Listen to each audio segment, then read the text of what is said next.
And computers locked on Fox, the news channel America trusts for fair and balanced coverage. Until tomorrow, I'm John Scott. Have a great night and a safe one. The O'Reilly Factor is on. Tonight, the latest on our military campaign is the Taliban proving to be more resilient than we thought. Investigators are on the anthrax trail but disagree on whether it is a domestic attack or a threat from overseas. We'll sort it out. And did our government ignore warning signs of the September 11th massacre? A former FBI agent says yes, and he'll tell us what those signs were. Caution, you're about to enter a no-spin zone. The Factor begins in 90.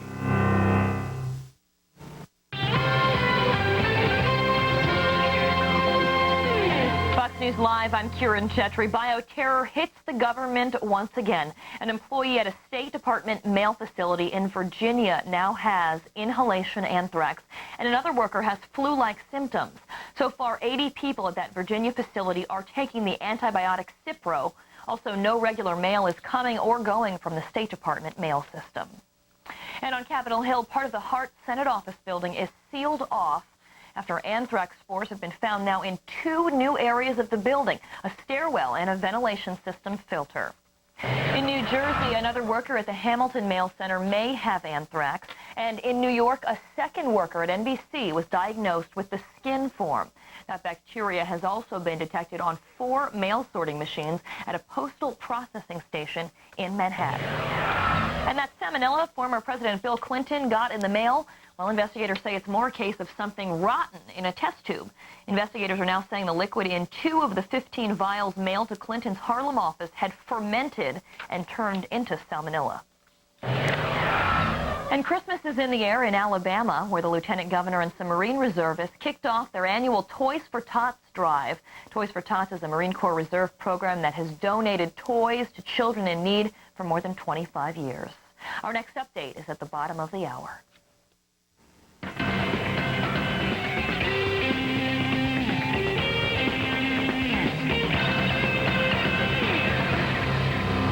Hi, everybody. I'm John Gibson, in tonight for Bill O'Reilly. Thanks for watching. Tonight on The Factor, did our government miss warning signs of the September 11th attacks? We'll have a special report.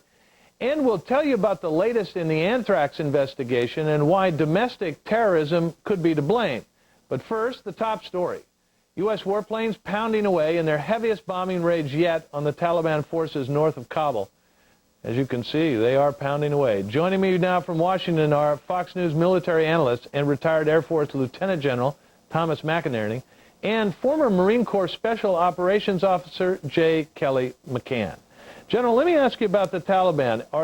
Are they proving to be a little more difficult than we thought they'd be going in? I don't think so, John. I think we're probably using a little different campaign than most of us thought. That is not as powerful, probably, use of air power along with ground power synergized, that you get a greater effect. But it's a campaign that is being predicated and driven by the political coalition constraints of trying to get the follow-on government. Otherwise, I think you'd see a much more aggressive campaign in destroying the Taliban and Osama bin Laden and the terrorists. Kelly McCann, what is the difference between what we will do there on the ground when we finally get there and what the Soviets attempted to do and failed all those years ago against the Mujahideen? That's a good question, and there's a couple of things that really come to the forefront of our understanding of Afghanistan, one of which is our new relationship with the Russians. They've got an awful lot of information that they, basically amassed over those years in combat. We have direct access to that information. So a lot of people think that we don't have that kind of information. We have first-hand accounts of everything that the Russians did, and they've given up a lot of that freely. So we've got a good base of information. The second thing is that when the troops were fixed in place and they tried to fight that war, which is on a moving battlefield and through space, obviously opium was introduced to them, and they suffered a lot of the same problems that fighters, suffer when they're bored, and then they go through a fever battle, and then they're bored, that whole kind of thing. So in a lot of ways, they responded to what the Taliban was doing and what the Mujahideen were doing, et cetera, the Mujahideen, I should say. We won't. They're standing on a railroad track, and they can't get off of it, and they're trying to tell the train to go away, and we're not going to. So, General McNary, about these airstrikes right now, what we see, you know, a $1 million missile hitting I don't know what a tank is actually worth, but they're individual pieces of equipment on the ground. A truck, a tank, a armored personnel carrier. Is that what's supposed to be going on, or should we just be bombing with general munitions and bombing every tank and armored personnel carrier around? Well, John, they're not using cruise missiles, which are the expensive $1 million. They're using laser-guided bombs, which are probably $225,000, or the GPS, the satellite-guided, which are only about $20,000. But your point is well taken. We're demonstrating that we can hit targets with great precision. Now, your question is, are we hitting enough of them? And going back to Kelly's point, it's using that ground power, the Special Operation Forces, with the Afghans, because we want the Afghans to retake Afghanistan. But we will provide that air power and that ground power that will help them do it.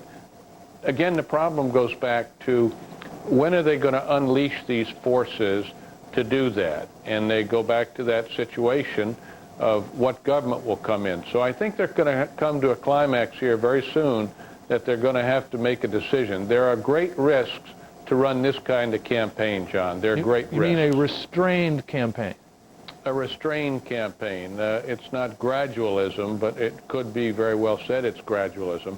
But there are great risks in running this kind of campaign. Kelly McCann, you know, we see our forces, and you probably know a lot about this and can tell us. We see our guys, they're young, they're healthy, they're well fed, they've got terrific equipment. Sure. But we haven't been in a lot of wars lately. I mean, are they equipped, I guess, psychologically and in terms of stamina to go up against people who may be running around barefoot but have been doing this literally all their lives? Another good question, John.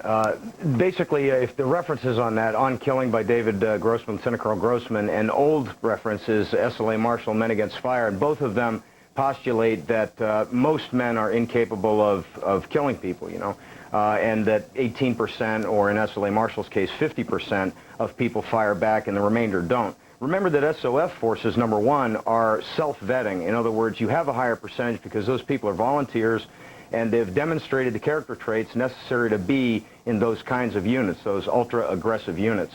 The other thing is that war is always a sharp learning curve.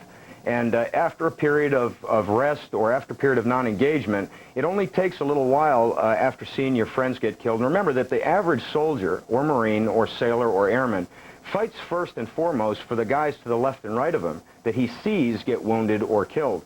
So as soon as that starts happening, unfortunately that's what happens, I think you're going to see aggression that people are not used to. These kids are itchy, and they're motivated. That we were struck for the first time in so many years here in the United States, and they're pissed off in the vernacular. So I think that taking that energy and that anger and their high level of skill and the technical support and putting that together is a very, very dangerous combination that the Taliban has misrepresented. You know, generals send young men like the ones we're talking about into war. What's the smartest way to use them right now? Well, look, I agree that we want to drain the swamp, not get in the swamp. And the difference that what we're going to do versus the Russians, we're not going to immerse large-scale unit forces in there. We're not going to put 100, 200,000. We're talking of less than 1,000 or somewhere around that kind of number. And the people we're talking about, they're pros. They are very, very good. And so when they have to go into action, they're going to do it very well. Plus, we have good allies. We've got the British, the SAS, the Special Air Service. We've got other nations, the Australians, that are going to be doing it with us. So I'm not worried at all about our capabilities to do it, and I'm not worried about our ability or the danger of us getting bogged down there in a large-scale operation. Kelly McCann, General McInerney, thanks very much to both of you. Thank you, John. Thank you, John. Next on the rundown, the Washington Post says signs point to one country as a source of the anthrax attacks, the United States of America. We'll speak with a bioweapons expert about, is this our fault?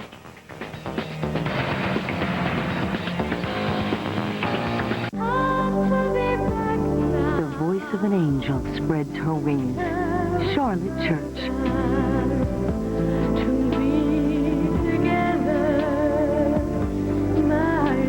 Her new album, Enchantment.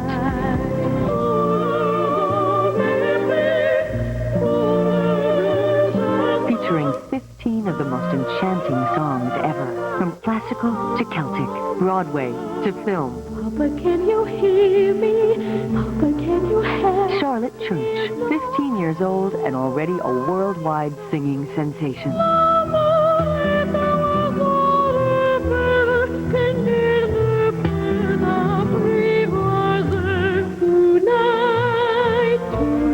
Call now to order Charlotte Church, Enchantment.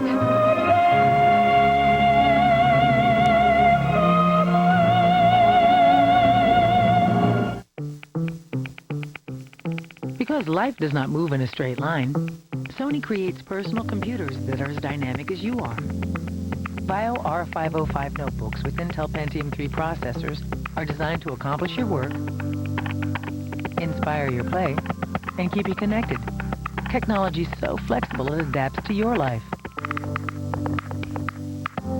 The R505JL comes with detachable slim dock docking station with DVD-ROM. Call now and order your R505JL with DVD Slim Dock Station for just $1599.99. Order direct and get a free wireless modem and 1-month free service from Go America with a 12-month service agreement. Call 866-374-SONY or visit our website for your Bio R505JL with Intel Pentium 3 processor. Go where life takes you. Sony Bio R505JL. In the Unresolved Problems segment tonight, we're learning more today about the type of anthrax that was sent to Capitol Hill. We now know what strain it was, how it might have been processed, and that it was highly concentrated. But will these clues lead to who could have sent it? Joining us now from Washington is Amy Smithson, the director of the Chemical and Biological Weapons Non-Proliferation Project at the Stimson Center, a nonprofit research organization. So now we have some kind of clue about this stuff. It's got a special chemical on it, or we've been told anyway, that allows it to be more easily aerosolized, move around so people can breathe it, and that only 3 entities are known to have this chemical: the United States, the former Soviet Union, and Iraq. Now, does that seem to you, well, let me start at the beginning. Do you, Ms. Smithson, believe that it is possible that this is a domestic terrorist using U.S. supplies of anthrax? Well, let me get back to what officials are saying as opposed to reporters are saying. According to Governor Ridge and General Parker, who I would consider to be the people we ought to be listening to right now, in addition to those wearing laboratory coats looking at these microorganisms under the microscope, they have not confirmed the nature of a chemical additive. They have said that there's outside material there, but they haven't been very specific. So I'm not going to go jumping ahead of what they've said. They certainly did not confirm the Washington Post reports today. And that would not necessarily lead us to conclude anything other than, at this point, the strain is not genetically engineered, and that means it's not from the former Soviet Union, apparently. Because they genetically engineer their strains. So you would eliminate the Soviet Union. It may be possible to eliminate the former Soviet Biological Weapons Institute. See, right now we don't have a handle on how many facilities might have had the Ames strain. I haven't seen an official give any type of an accounting there. And we also have to understand that scientists have this habit of sharing information and materials, which may make it difficult to get a handle on just how many places this strain was present. But let's just for a moment accept, for the sake of argument, that there is something on there, this material that that Mr. Ridge and the General referred to as an unknown material, that it is what the Washington Post says, and it is a distinctive chemical. What I'm asking you is, does it seem to you, by the way this thing has been distributed, through letters to specific high-profile people, to specific places like the Capitol building and so forth. There's a letter to Senator Daschle. That this looks more like a Ted Kaczynski operation than a Saddam Hussein operation. Well, one of the first things that I did was characterize this publicly as a bio-Unabomber type of an activity, both because the material was being sent through the mail and also because the scope of possible harm was limited. This isn't a mass casualty distribution method being used here, but the quality of the materials involved is something that does cause me concern. Obviously, whoever is behind this, and it may be one person, it may be untold many, has scientific skill and will know more about the quality of what happens after the material comes out of the fermenter if we're just more patient and listen to the people in the lab coats. But Dr. Smithson, tell me about the nature of the United States program. I mean, we all know that when the Soviet Union collapsed, we were all worried anyway about unemployed bio warriors, the scientists who suddenly didn't have jobs, going out and working for whoever. What about in the United States? Are we really secure with the biologists that we have employed to make germ weapons? Well, our program has been defunct now for several decades. We have a top-notch defense program. And one thing that if you speak with anybody that's involved with laboratory work, with dangerous pathogens or any other types of materials, they'll concede at the end of the day that the security system around these materials is as good as the individuals who are involved in it. When it comes to ferreting out a seed culture, which would be as small as, you know, my little fingernail, it's very difficult to have a security system that can stop something that subtle. And that would apply in the United States at our top laboratories as well as in the former Soviet Union. But Dr. Smithson, if you got hold of a seed culture, you'd still need a bunch of equipment and knowledge to make refined and milled and, you know, tiny particle anthrax. Is that so hard to do? Could anybody do it? It's not an anybody type of an issue. There are definitely high-tech skills involved in this, but I think we'd be mistaken if we looked just towards weapons programs. When you lose your keys at night, if you look just under the lamppost, chances are you may not find your keys. And there are a number of places in industry and elsewhere where these types of skills may reside.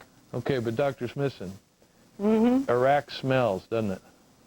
Well, you know what? A lot of people are pointing the finger at Iraq, and I certainly understand that Iraq had a biological weapons program. But until the evidence chain leads us there in a very firm way, then I think, again, we may not find the lost keys because we're looking under the floodlight. Dr. Amy Smithson, thanks a lot. Still to come, what clues can we get from the handwriting on those anthrax-tainted letters? We'll talk with a handwriting expert who has some ideas. And directly ahead, a former FBI agent says our government agencies aren't the only ones to blame for the terrorist attack. So is the American public. He will tell us why. We'll be right back.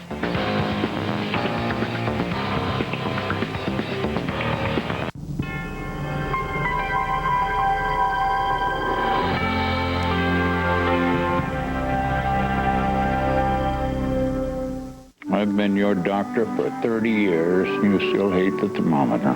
Okay, you drink lots of fluids. Take it easy for a day or two. And we need to balance your portfolio.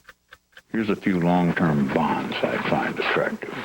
Wouldn't it be great if the person you trust most was your broker? Let's look at your current allocation. At Schwab, we give advice that's objective, uncomplicated, and not driven by commission. Call 1-800-7-SCHWAB to set up a consultation to check the health of your portfolio. And lay off the junk bonds.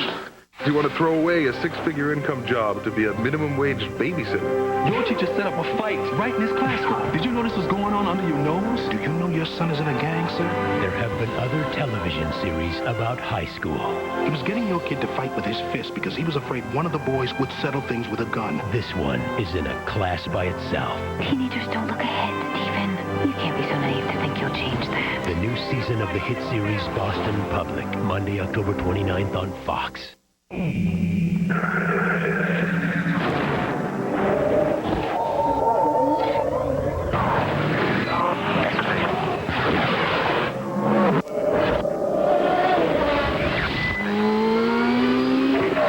Ever wonder how the race car driver gets to the race car?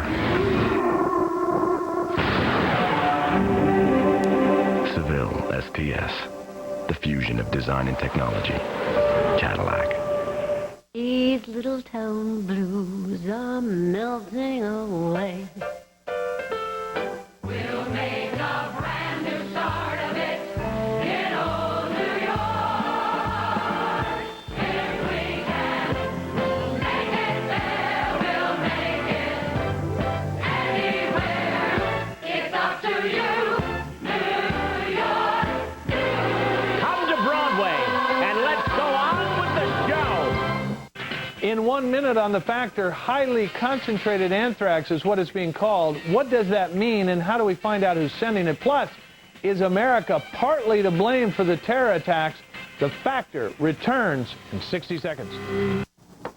Hi, I'm Rick from Empire Glass. Let Empire Glass replace your cracked windshield and will now pay up to $100 of your comprehensive insurance deductible.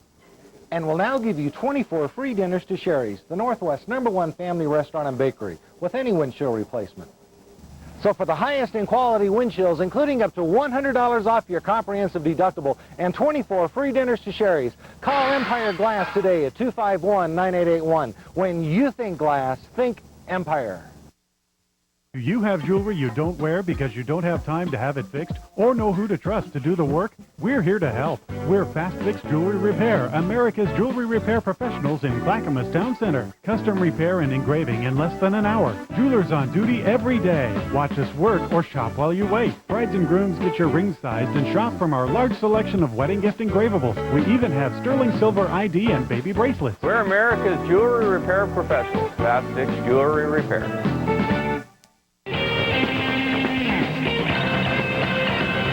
In the Impact segment tonight, should we have seen the terror attacks coming? Former Assistant FBI Director Oliver Buck Revelle says that we missed the warning signs because our law enforcement agencies are a mess and the American public cared more about the O.J. Simpson trial than the first Trade Center bombing. Buck Revelle joins us now from Dallas. Now, Buck, the public gets involved in things the public is interested in, but don't we depend on the pros to watch for these things?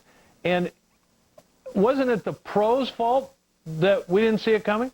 John, we've had commission after commission that have told the American public, that have told the Congress, that have told the news media that terrorism is a continuing threat, that we have been the victims of a campaign that has been ongoing since 1979. It has escalated. We have seen instances of it overseas. We've seen instances of it in the United States. We've seen a move towards mass casualties, and we've ignored it. Essentially, the Congress gets involved in what the public's interested in.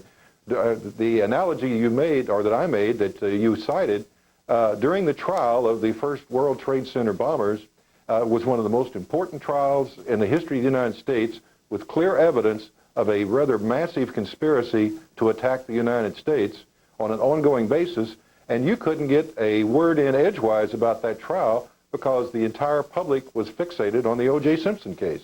Yeah. Well, Buck, but professionals learned a lot from that trial, even while the public was watching O.J. because O.J. was more interesting, or they felt for O.J.'s deceased wife, or for whatever reason. FBI agents, CIA agents, everybody who was involved in the Ramzi Youssef trial and all of those defendants were learning things. Why didn't they act on them? Well, in fact, they did. And right after the World Trade Center bombing, there was an ongoing investigation that, if you recall, prevented a massive attack that would have been the equal of September 11th. The attack on the Lincoln and Holland tunnels, the George Washington Bridge, the UN building, the federal building, was all in progress, and it was preempted. And there have been other acts that have been preempted.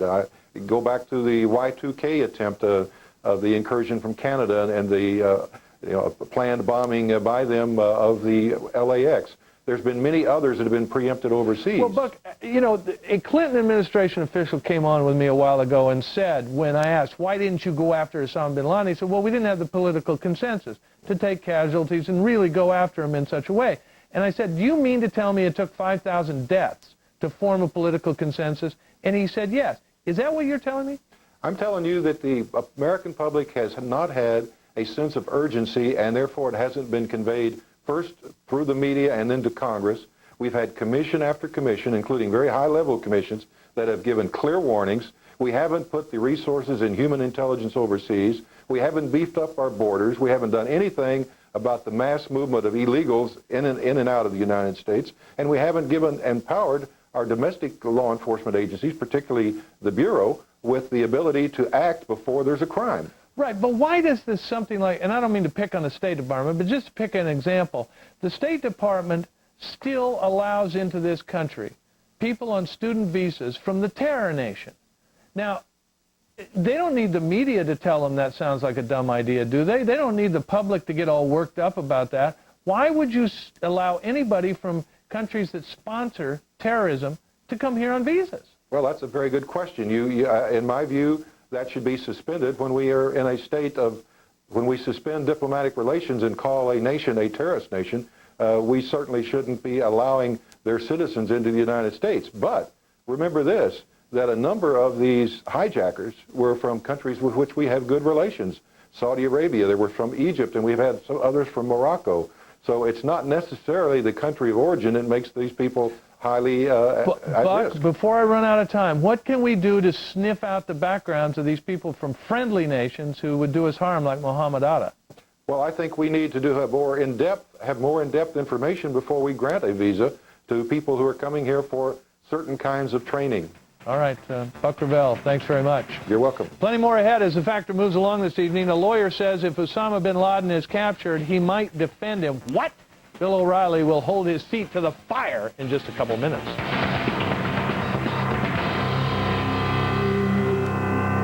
The students and faculty of Boston Public faced a lot of challenges this past year, but nothing can prepare them for her. Are you a real teacher? Are you a real student?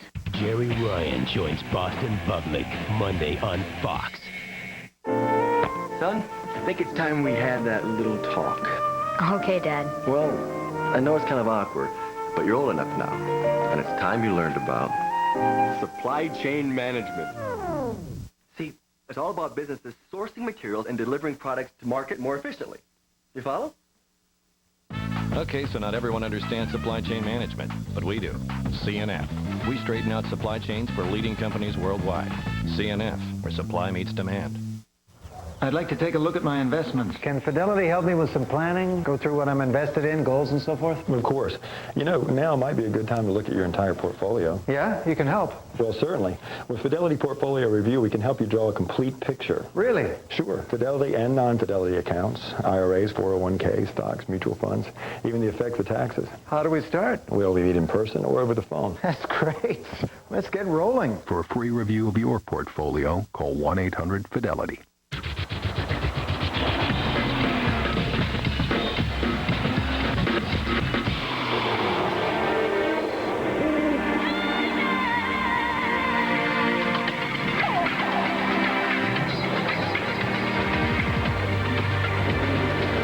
Every car has its moment.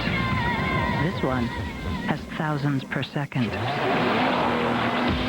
The new BMW 3 Series. I am American. I am an American.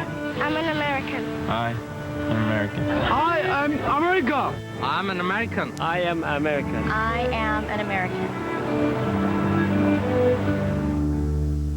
The Political Pulse, the war on terror. From the nation's capital, our Team Washington, with breaking news, exclusive interviews, and live updates. Special report with Britt Hume. Tonight, learning the lessons of September 11th.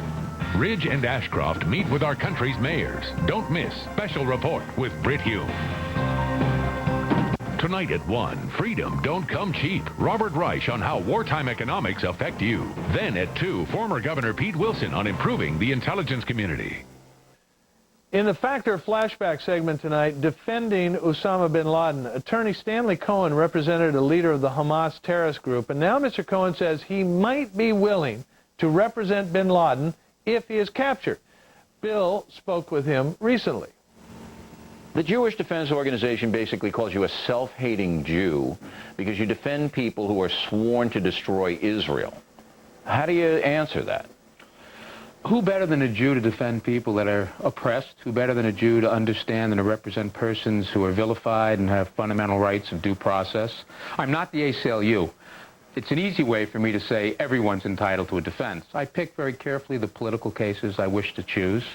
The JDO has threatened me in the past. They're very limited. They're very provocative. I don't think they're particularly dangerous, although I think they could be very incendiary in this time. There are a lot of folks that are upset. But their point of the matter is that the people you defend, usually not Americans, they're from other countries, and they are all on the record as wanting to destroy Israel.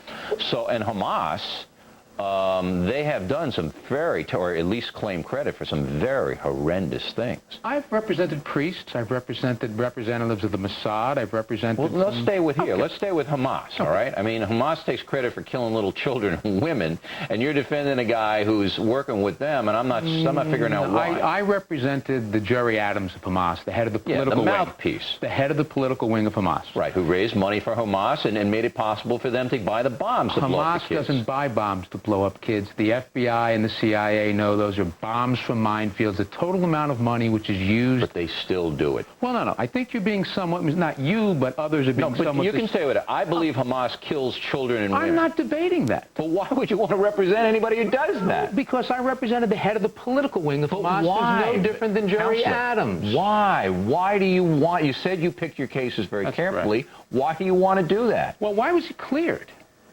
He was exonerated. He was exonerated in the United States. And he wasn't charged in Israel. Israel said, we don't want him because Israel had no case connecting him to any acts of violence. All right, but you have admitted that he's a mouthpiece for Hamas. No, he's not a mouthpiece for anyone. He's the head of the political wing. He's like Jerry Adams is to the Irish. You're giving me the... all right.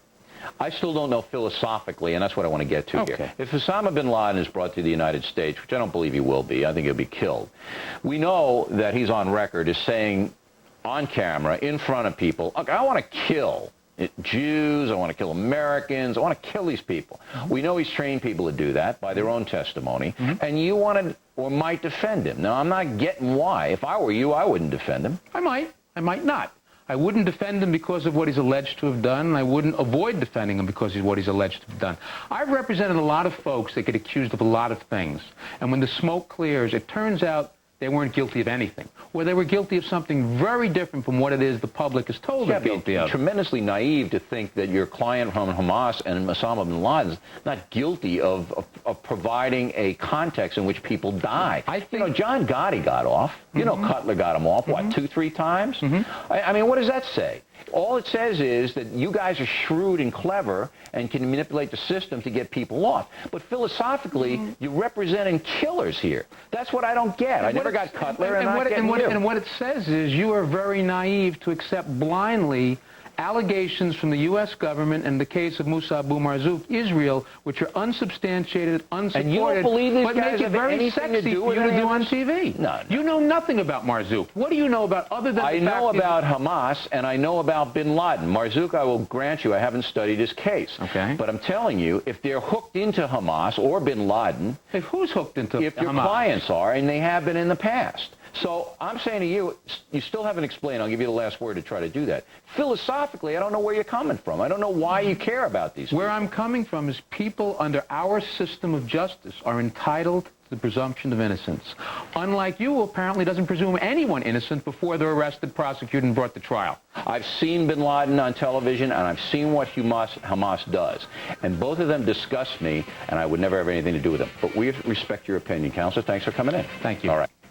And when we come back, Arab and Muslim American groups are speaking out about the anti-American feelings behind these terror attacks. Why is America the target of so much hate?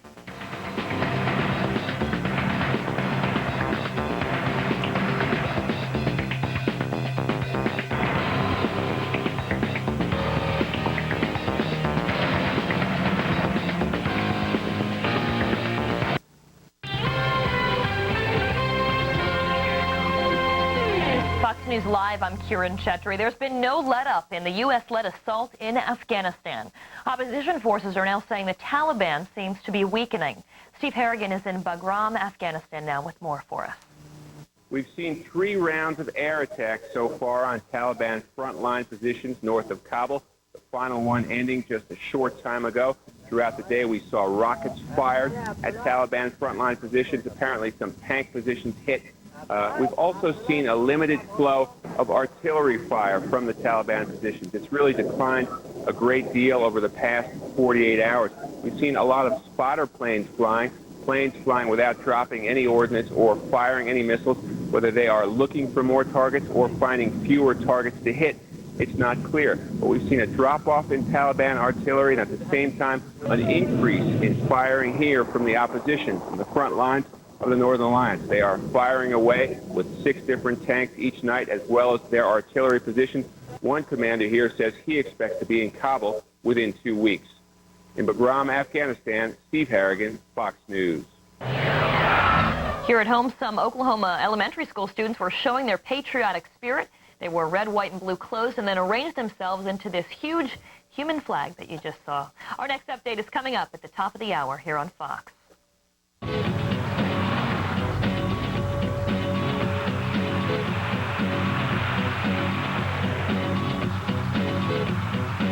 road to success has always had its bumps and curves. Don't get off track. Now is the time you really need personalized advice and better information.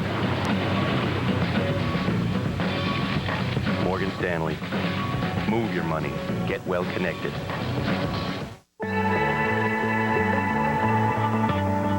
When I start each morning. When my kids need a playmate. Prozac Weekly is here. Ask your doctor if it's right for you. For a limited time, you can try Prozac Weekly for 1 month free. Visit freemonth.webmd.com to learn more and print out your coupon from Prozac Weekly. Talk to your doctor today to see if Prozac Weekly could be right for you. Prozac Weekly is here. Tens of thousands of people continue to purchase new Oldsmobiles, like the completely redesigned 2002 Bravada. Are they impressed with its best-in-class 270 horsepower engine? Are they impressed with its 5-year, 60,000-mile GM protection plan? Or are they simply impressed? Are you in the market? Get in an Oldsmobile, backed by GM. Right now, get interest-free financing on all new Oldsmobiles. Let's help keep America rolling. You want to throw away a 6-figure income job to be a minimum wage babysitter? Georgie just set up a fight right in his classroom. Did you know this was going on under your nose? Do you know your son is in a gang, sir? There have been other television series about high school. He was getting your kid to fight with his fist because he was afraid one of the boys would settle things with a gun. This one is in a class by itself. Teenagers don't look ahead, Stephen. You can't be so naive to think you'll change that. The new season of the hit series Boston Public, Monday, October 29th on Fox. Thanks for staying with us. I'm John Gibson, sitting in for Bill O'Reilly. And in the second Unresolved Problem segment tonight, hating America. Since the events of September 11th, many Americans have wondered why we've become the target for so much hate. Some American Muslim groups are saying that the atmosphere for recruiting terrorists may stem from bad U.S. foreign policy. Joining us now from Washington is Sarah El-Tantawi, Communications Director at the Muslim Public Affairs Council.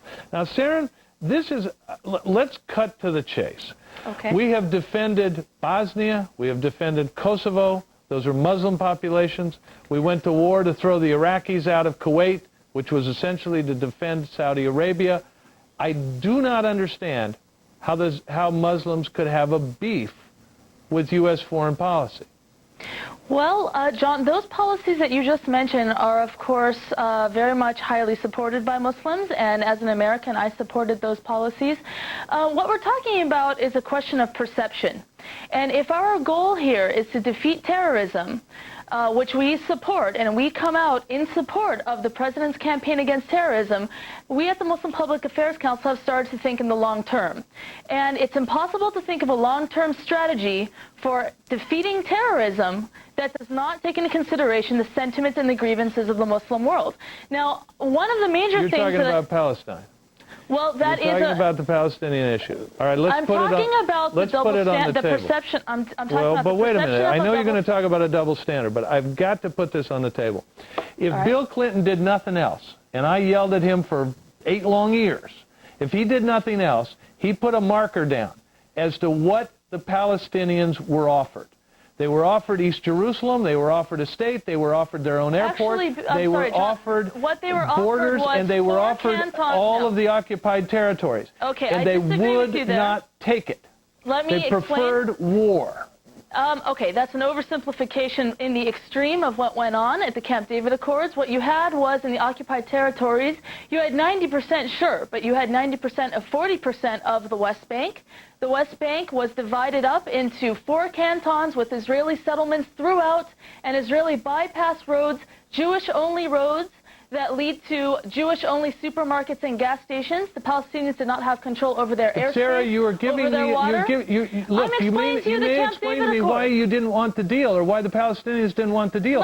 But give Americans credit. We forced Ehud Barak out of his job over this issue. Yitzhak Rabin was killed over this issue from American pressure to do something for the Palestinians. John, how can you say that the Americans have not tried to help? Israel is under a mandate by international law as signatories to the Geneva Convention to withdraw unconditionally from the occupied territories, Resolution 242, Sarah, are you saying that if Israel does something that Arabs don't like, America is going to be held to blame? It's international law, John. And are you listening to me, Sarah? Are you saying that if Israel does something you don't like, America is going to be held to blame? The United States has defended Israel in that may be, but Israel may well do things anyway, even if the United States doesn't want Israel to do them. Israel is going to act on its own, whether the United States endorses the action or not. Israel is allowed to flout international law, but Iraq is not. When Iraq flouts international law, we attack rightly. When Israel flouts international law, we defend them and we veto UN resolutions. All right, signed Sarah, by 300 let's talk about this. Why is it that anti-Americanism and anti-Westernism and hate America is actually taught in the Arab and Muslim world? It's taught in Saudi Arabia. It's taught in Egypt. And I agree with you that that sort of teaching is absolutely wrong. We need to show the people in the Arab and Muslim world that America is willing to be even-handed, that America is a beautiful country, that we as Americans love people, and that we are a generous society.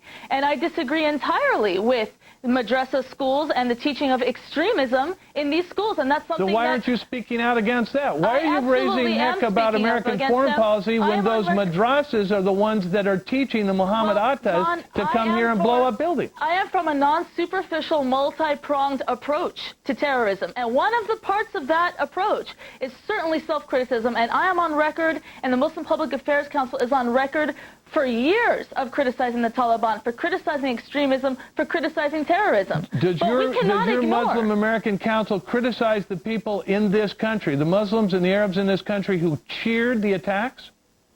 Well, of course we don't. And I don't believe that that is a significant amount of people to be talking about at all. I believe that most Muslims in this country, if not the vast, vast majority, were just as shocked as Americans. Well, my point, Sarah, is that there is a belief on the part of many Americans that the Muslim American community knows who these people are. And that the Muslim American community is not speaking up and not pushing them forward to the authorities.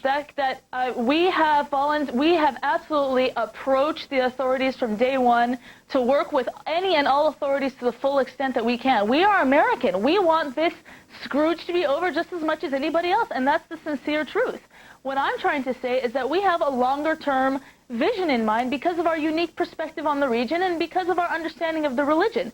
But as far as non-cooperation, I think that's highly speculative and a very incorrect and inflammatory statement. All right, we are just as loyal as any other American. All right, I know no other country. I will grant you that, but what I'm hearing from you is that unless America changes its foreign policy about Israel, you are going to tell me that Arab anger is going to continue and it is going to be justified, and we are going to bring these problems on ourselves. We agree Considering what we have done for Muslims around the world and what we have done for the Palestinians in particular, it seems particularly unfair.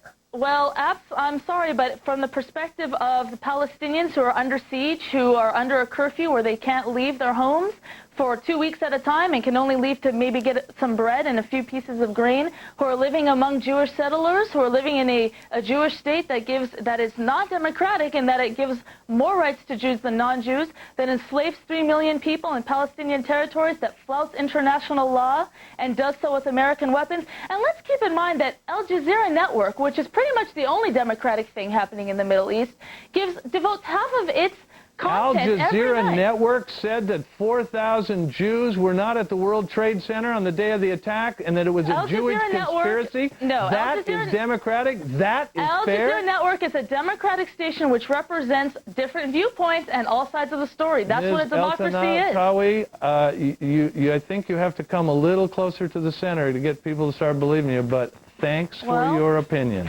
All right, Next, thank you. one person who seems to be saying some pretty ugly things about America is a Muslim cleric who has fled this country. The Kuwaiti ambassador to the UN defends him in a moment.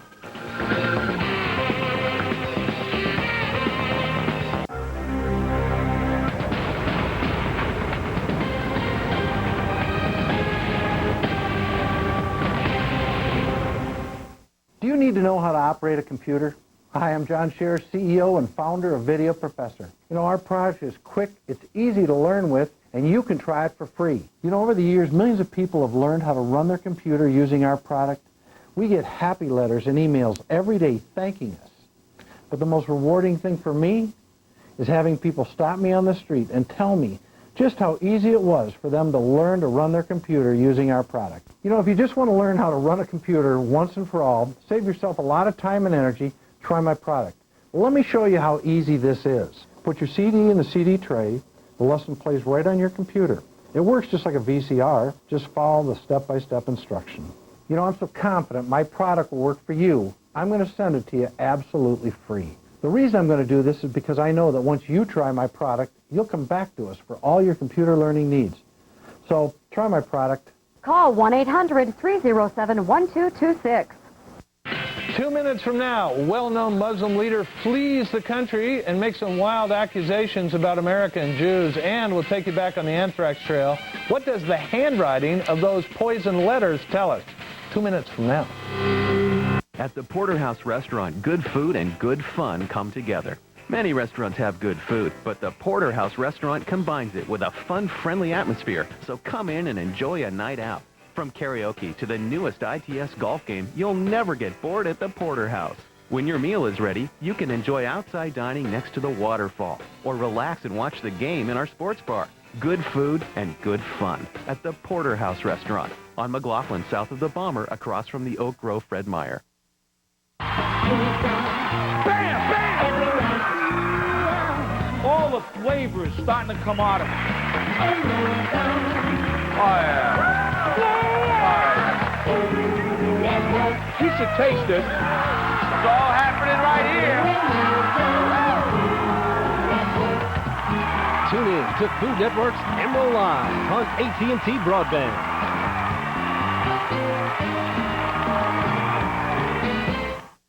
Do you have jewelry you don't wear because you don't have time to have it fixed or know who to trust to do the work? We're here to help. We're Fast Fix Jewelry Repair, America's jewelry repair professionals in Clackamas Town Center. Custom repair and engraving in less than an hour. Jewelers on duty every day. Watch us work or shop while you wait. Brides and grooms get your ring sized and shop from our large selection of wedding gift engravables. We even have sterling silver ID and baby bracelets. We're America's jewelry repair professionals. Fast Fix Jewelry Repair.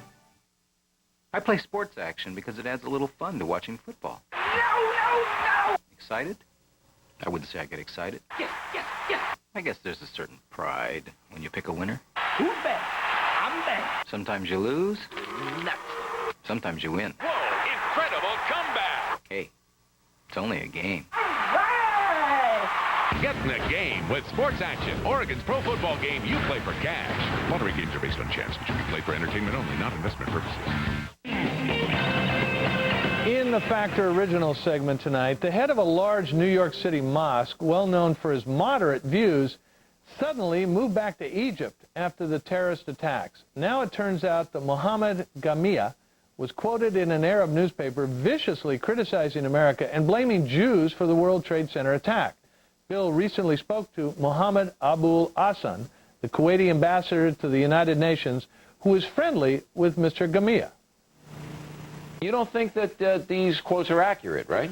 Well, I was shocked when I first learned about what has been attributed to him for several reasons. Not only that I know this person for the last 3 years and a half, but because I am the chairman of the Islamic Cultural Center, which Imam Jumeirah used to preach and to lead the prayer for 3 years. Chairman of this, I'm the chairman of the board of trustees. Well, I understand he was a moderate while he was in New York, but you know, if he was misquoted by this Arab newspaper, why didn't he run into the Egyptian television station and start screaming and jumping up and down, you know? Yes. I failed to reach him in order to tell him, listen, this quotation has appeared in the press, and it is against what you were preaching, against the principle of Islam at large, and against the stand of the Islamic Cultural Center. But unfortunately, I was able to reach him. Yeah, but you're not supposed to tell him. He's supposed to know that himself. Exactly, yes, he's supposed to take it. But I don't really care about this guy, I got to tell you the truth, Iman Mohammed. I don't care what happened, what he says. It doesn't mean anything to any American. But I do care about the backlash against Islam in America that's starting to grow. I don't know whether you're aware of that, Mr. Ambassador, but a lot of Americans are very resentful when we see the pictures of Pakistanis and other Islamic nations demonstrating in favor of Osama bin Laden. And we don't hear a lot of Muslim leaders condemning bin Laden. Are they afraid to do that? Well, actually, the press here focuses only on the thing which is unusual. Like, Muslims demonstrating against the strike of the United States. But unfortunately, when it comes to the position where Muslims, demonstrated from day one their utmost condemnation for what happened in the United States, I did not see a good coverage for it. Let me give you an example. On the 14th of September, we in the mosque brought in the Friday prayer, beside the Imam who leads the Muslim community, we brought the Rabbi Schneider from the Interfaith Society. We brought a priest from the Catholic Church, 2 priests from Protestant Church. You brought them all into the service. But I'm talking about Mubarak, and I'm talking about big guys like this who are very hesitant to come out and condemn the Islamic fringe. I think they're afraid to be killed. I think that's what's going on. Allow me to differ with you. We are all on record, our leaders. You have mentioned President Mubarak. President Mubarak is the first, maybe leader who knows the devil of these extremists, because his country has been subjected to that, and he is on record that he is condemning this act, and also he took concrete measures against the... But he said he's not going to send Egyptian troops, he's not going to do this, he's not going to do that, and the Saudis, they wouldn't even cooperate when we try to find the identities of these, people who crashed the planes. Concerning, us in Arab world, for example, if we are asked bluntly to send, that's a different story. Why? But don't expect that people will volunteer, because it's a terrain where we are not used to it. Hey, we're giving you billions of dollars. We saved your butts from Saddam Hussein. We asked you for troops. Go on and give it to us. No, but you did not ask for troops. Here is the point. You ask for help, and the help is a wide-range help. Well, you should say anything you need. Sharing information. You should say anything you need. We are sharing information with, not only the American administration. Well, look, I know Kuwait is, but Saudi Arabia, Egypt, and these other countries have got to step up further. We appreciate you coming in, Mr. Ambassador.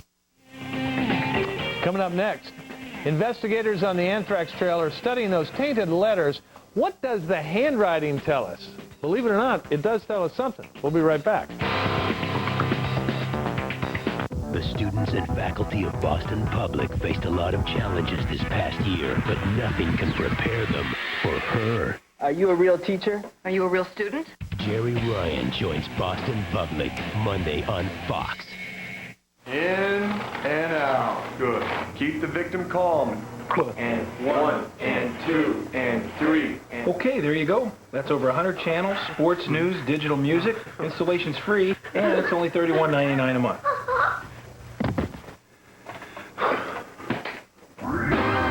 Just $31.99 a month gets you over 100 channels of DirecTV programming. Right now with free professional installation. So it was the digital music that... Yeah. Get ready for the album event of the year. let the good times roll. Playing with my friends, Bennett Sings the Blues. Good times roll. This one-of-a-kind blues experience includes the legendary Tony Bennett singing duets with music's biggest stars, including Ray Charles. Natalie Cole, Sheryl Crow, Billy Joel, B.B. King, Diana Krall, Katie Lang, Bonnie Raitt, K-Star, and Stevie Wonder. I'm in a New York state of mind. Every day I have. Call now to order the new album from Tony Bennett, Playing With My Friends, Bennett Sings the Blues, and receive a free Tony Bennett poster. Don't miss out on the album event of the year. Playing with my friends. We'll have a good time. Call the number on your screen to order Tony Bennett's Playing With My Friends and receive a free Tony Bennett poster with your order. Call now. The students and faculty of Boston Public faced a lot of challenges this past year, but nothing can prepare them for her. Are you a real teacher? Are you a real student? Jerry Ryan joins Boston Public Monday on Fox. The stories that shape our lives, events as they happen. The world turns to the Fox News Channel.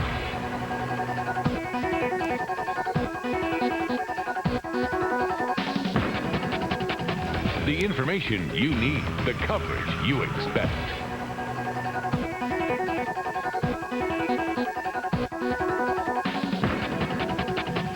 We are the network America and the world trusts for fair and balanced news. In the back of the book segment tonight, the handwriting on the anthrax-laced letters sent to Tom Daschle, Tom Brokaw, and the New York Post may hold clues about the sender. Joining us from Washington is Gerald Richards, a forensic document examiner who worked for the FBI for 25 years. So, Mr. Richards, we've put these things on the screen so people can see what we're talking about. But what can you tell? This is the letter inside, and it's dated 09/11, 2 1s, and then 01. And then it says, this is next, take penicillin now, death to America, death to Israel, Allah is great. I mean, what can you really tell by looking at the way those letters are formed? Well, basically, by the formation of the letters themselves, the spacing, the relative height, how they're constructed, we can pretty much tell that all of the letters and envelopes were prepared by the same person. Can you tell whether this is a person who has grown up in America and has spent his life in America and is an American or is from somewhere else? Sometimes that is possible. I think with this set of writings, it would be very difficult. There is times when you can tell that, but in this particular case, most of the indications that I see are not consistent with the foreign-born writer. Even though they don't seem very articulate, it doesn't seem like the writer is very skilled. That may be a fact. The writer is not skilled, and also it may be portion of a disguise or at least some way of attempting to downplay the handwriting. Let me read you this quote from Richard Galasso, who is a forgery expert who you may know. He said, "This is not natural handwriting. The baseline quality of all this writing is poor. The slow, deliberate, labored writing is either disguise or could mean the writer is unskilled and not very literate in writing English." He noted the numeral 1, which you can see there on the top of the screen. There's 3 examples of it. Was crafted from 3 lines as if writing from a text, the way you would formulate ones when you were learning in kindergarten. It's a person who could be attempting to be childlike in deception. What do you think of his analysis? Oh, I think he's read an awful lot into it that really isn't evident from the handwriting. First of all, it's hard to tell. He's probably right. It probably is somewhat of a disguise, but this could possibly also be the natural handwriting of the person, again, who's just not very skilled at writing. This may be a factor because they're foreign-born. They've learned it as a second language or just a poor writer to start out with. During my career, I've seen many people who write much, much worse than that. Well, we are all sort of on pins and needles about a very simple question about these letters. Is this part of a wide-ranging foreign terrorist attack, or is this a Ted Kaczynski or a Tim McVeigh? Do you have a sense of whether this is a domestic terrorist or a foreign one? Well, if I had to guess, and it truly would be only a guess, in looking at the way the letters are constructed, looking at the targets that they hit, again, putting on my agent hat, the FBI agent hat, as opposed to document examiner hat, I think it is probably homegrown as opposed to foreign. This is probably a Ted Kaczynski type of matter, and it's been propagated right here in the United States. But that is nothing more than a good guess at this point. Gerald Richards, thanks very much. We appreciate it. And that is it for us today. As always, we thank you for watching. I'm John Gibson in for Bill O'Reilly. Hope to see you again next time. And don't forget to catch me every weekday, 5 p.m. Eastern. It is called The Big Story. Adios.